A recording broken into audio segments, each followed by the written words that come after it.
Okay, game. Sunod, isang poging MIUI 125 naman ngayon mga master. Home service to, bagong silangan, Quezon City. Let's go!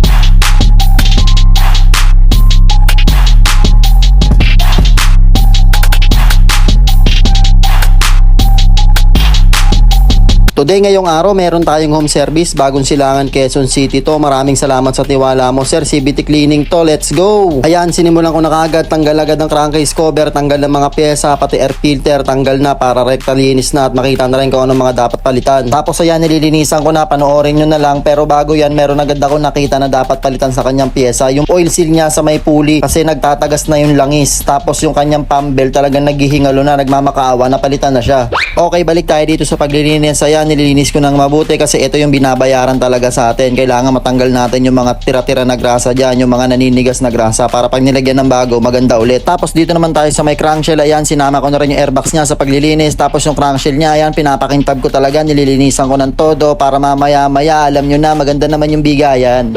At sa mga nagsasabi nga pala na bakit parang ang bilis ko magsalita, sinasabayan ko lang po yung bilis ng timelapse, pero sa totoo, hingal na po ako.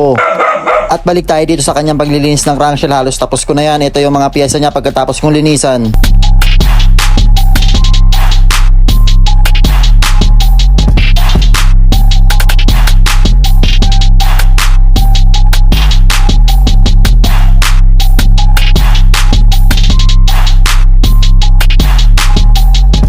Dito naman tayo sa paglalagay ng panibagong grasa. Kailangan yan, importante pa sa mahalaga. Tapos sa paglalagay ng mga spring, sa clutch spring tsaka center spring, kailangan sure na sure yan. Kasi kapag tumalon yan, nako, aberya talaga malala.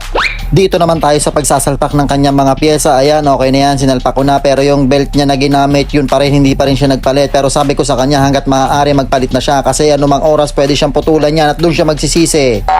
Tapos ayan, okay na yung unit, test ride na lang. Sa kanya pa yung kanyang baby na ayaw umalis sa kanyang tabi. Ayan, shoutout sa'yo kaibigan. Maraming salamat sa tiwala mo. At sa mga gusto pang magpagawa, PM nyo lang ako. Huwag kayo mahihiya. Ride safe sa inyong lahat. Bye bye.